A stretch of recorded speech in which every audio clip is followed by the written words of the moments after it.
be making kurma today in my kitchen, all right, which is a real tasty snack in Trinidad. It's eaten anytime, you know, and everybody loves kurma. It have nobody who have said they've never eaten and never tasted kurma. So for this recipe, I'm going to be using flour, 2.5 cups of all-purpose sifted flour. I'm going to be using also some butter. I have 4 ounces of butter. You know, you don't want the butter too soft. You want it like chilled in the refrigerator. So 4 ounces of unsalted butter. This is here. Ginger. 1 tablespoon of ginger, freshly grated ginger. For the spices, I have some cinnamon, 1/8 teaspoon of cinnamon spice, and also a little drizzle of nutmeg I'm going to be putting in it. Along with carnation milk, I have 2 ounces of carnation milk, or evaporated milk we call it, and condensed milk, sweetened condensed milk, 2 ounces. So this is what I'm going to be using to make the kurma. Now to make the syrup, okay, you need sugar, and I'm going to be using the white sugar, 1¼ cup of granulated sugar. Water, 3/4 cup of water. You want to use more sugar than water when you are making the coating for the kurma, right? Because what's going to happen if you use more water, it's going to be soft and all stretched out. You want that crunchiness in the kurma. And so I'll see you in a little bit with making this preparation for the kurma. To the flour, what I'm going to be adding is the butter. I'm going to be adding the butter.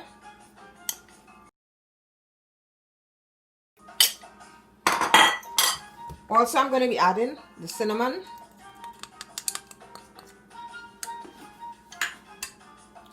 I'm going to be adding, I'm going to grate a little drizzle of nutmeg.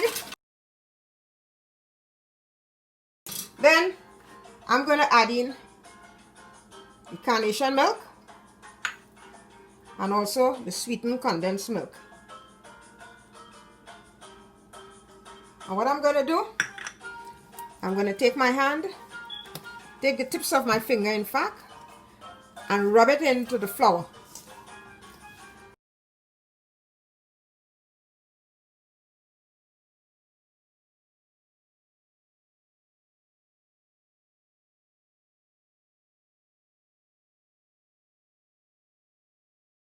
Condensed milk that remain here, you want to utilize everything.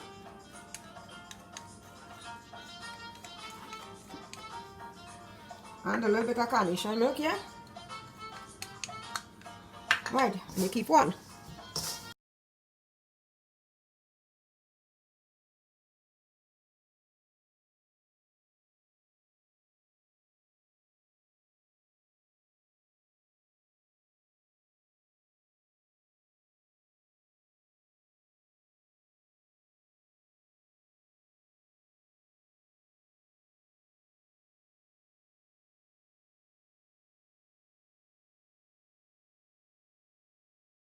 Well, you want it to be like this. You see this texture? Kind of smooth texture. When you take your finger, it must press down like that. You understand? And another thing with the oil. You don't want to be using no oil that has been used already. You tell yourself, okay, I'm going to use this oil. I'm not going to waste the oil. You want some fresh oil. Use that oil that has been used already to fry fish or chicken or something. So put some fresh oil. So I'm going to leave this for about 10 minutes and I'll come back. Alright, so now that I'm finished with this dough, I'm going to place it over on this section. And I'm going to knead out the dough.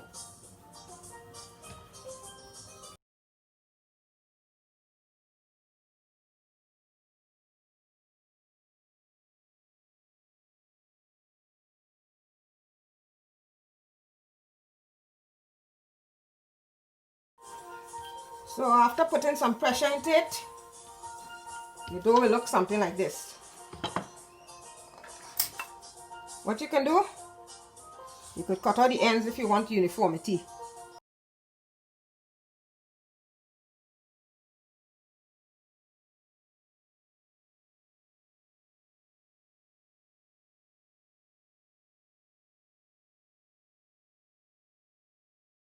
Give it another roll. Now it all depends on the thickness that you want it. So this is good enough for me. So what I'm going to do now is to put the pot on. This is the size of pot I'm using. You see, you want a pot that have depth. You don't want a flat frying pan because it's going to pop up and it's going to mess up all your kurma. You could even easily get burned with that, okay? So I'm going to use this pot. Let me see how much oil I'm going to use to fry this amount. Because we really can't afford to waste stuff in this quarantine time. So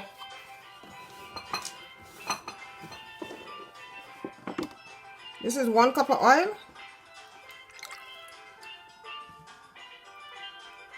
2 cups of oil, 3 cups of oil, right? So about 3 cups of oil you're going to be using. So I'm going to show you how to make the small slices. You make the strips, in fact. So you're going to cut it in strips, right? Like that.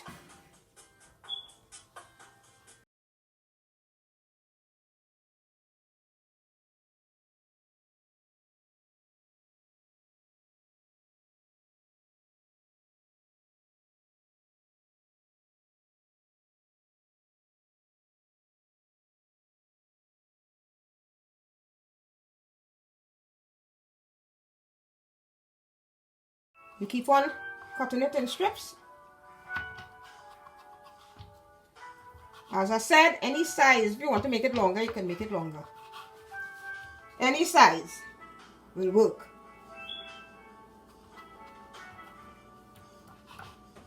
You could even make it small like this.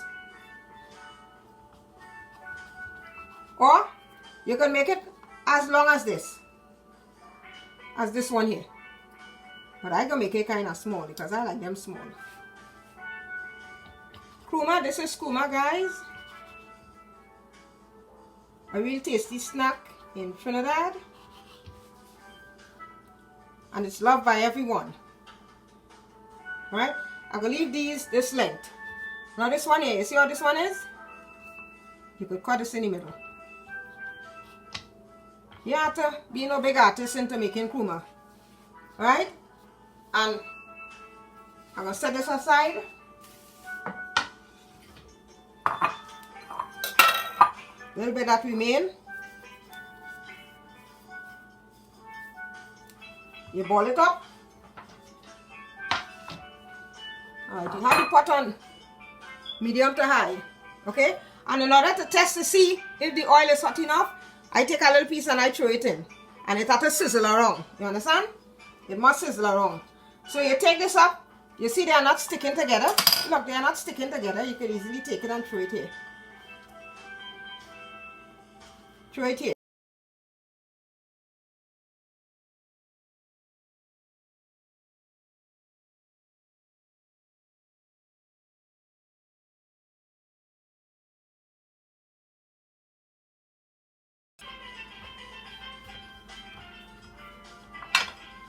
This is the little piece that I cut off.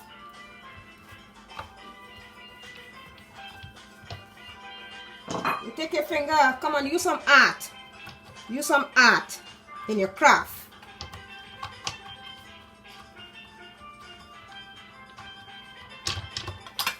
Right? Now you see that? You see all the piece of flour that I put inside here, how it's sizzling? That means that the oil is ready. So I'm going to make some long ones here.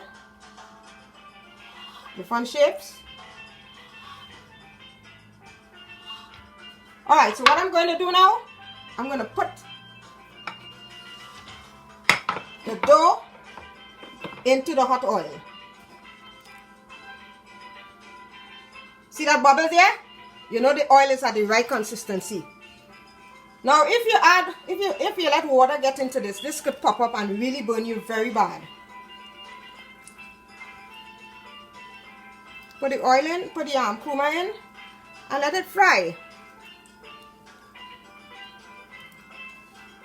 You can increase the heat a little bit, just between medium and high.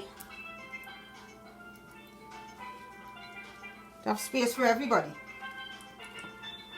Big and small fitting inside here. Okay, so I have it in here. And you don't want to be tossing it too much. Let it take its time and fry. It's all good. If you find that it looks like it's stuck together inside here, most of the time it is stuck together, but leave it just like that. It will unstick. Right? So leave it there and let it fry for about 10 minutes. Okay? And I'll be back. Okay. So after 7 minutes, this is what a kurma looks like in the oil.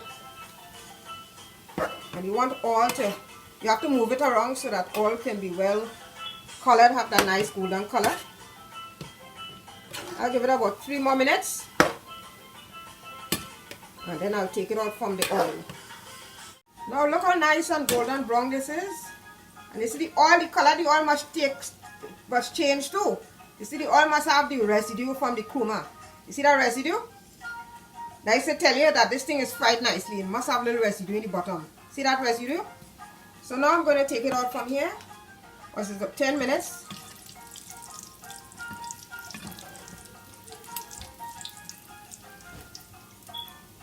Put it in a clean, dry bowl. Be careful you don't get burned. Right, so for that amount of flour, 10 minutes frying time. At least 10 to 11 minutes frying time. No more than that, because it will burn, get discolored. Beautiful, beautiful.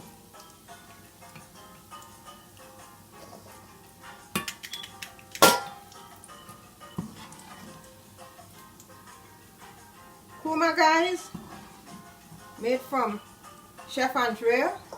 I'm turning the heat off now. From Andrea's Trini kitchen. So as I said, this is the color of the oil. This must be this color to tell you, okay, I'm ready. So I've turned this off.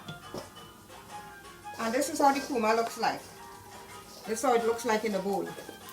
So I'll be back with the next process. Alright, so to make the syrup for this kurma, see how nice it is? Look how nice this look. Different shapes. Alright, so to make this syrup, you want to get a little frying pan. Okay, or pot, anything you could use to make the syrup. So what I'm going to first add is the water. Right? I'm going to add the water. Now as I said, you want to put less water than sugar. Less water than sugar, remember that. And you put in the sugar.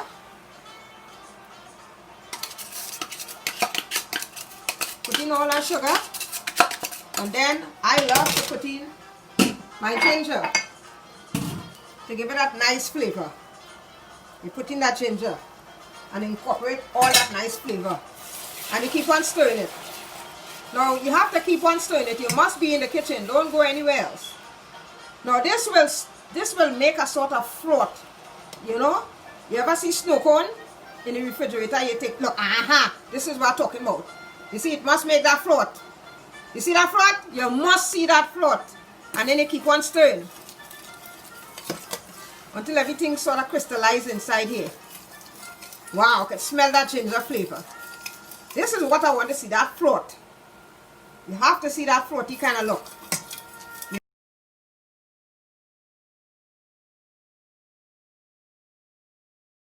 Okay, the syrup has been on for 4 minutes now. So this is how it should look after 4 minutes. See all that bubbly? Bubbles, all them bubbles appearing. And then you keep on constantly, see if that thread appears. The thread is not there as yet. So you keep on stirring. And then you'll feel it sort of thickening up. You'll feel like it's becoming heavy while you stir it. That means to say the syrup is coming in really nice. Right, folks? This is a simple way of making kurma. No big elaborate way of doing it. You just keep on stirring. Keep on stirring just like this. Get all the edges. And you keep on checking. You're checking to see if the thread will appear. Right? See if it really crystallizes nice. It's almost there. Probably a minute again. So it takes about probably 6 minutes with this procedure. From the moment you start. Right? Right, you see the fork, it start to foam up again. Okay, so almost time. Right, now I see the thread. If you look good, you will see the thread. You will see that little thread-like formation. So now it's ready. So actually it took about 6 minutes. So I'm going to turn off this pot and let the residual heat cook it.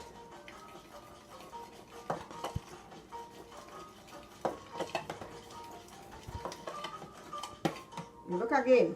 Now it's time to pour it in. You pour it in here. Pour that syrup over here. And then you keep on tossing. You have to keep on tossing.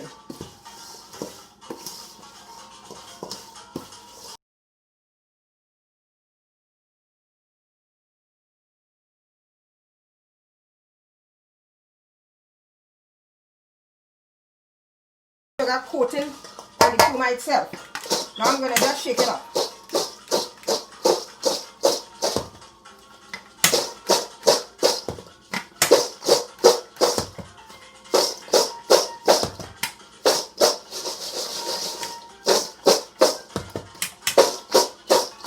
Wow, look at that.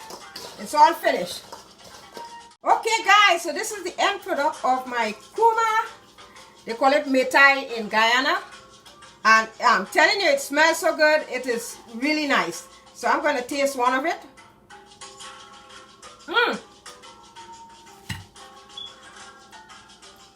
A bit hot, but really tasty. Look at the inside of it. You understand? If I break it apart, this is what it looks like. And it is really, really tasty. So guys, subscribe to my channel. And please, let me know what other new video you would like me to post. And while you're at it, hit that notification bell so you will be notified of any new video that your girl Andrea has put out. So see you again. This is from Andrea Trini's Kitchen saying, have a safe day.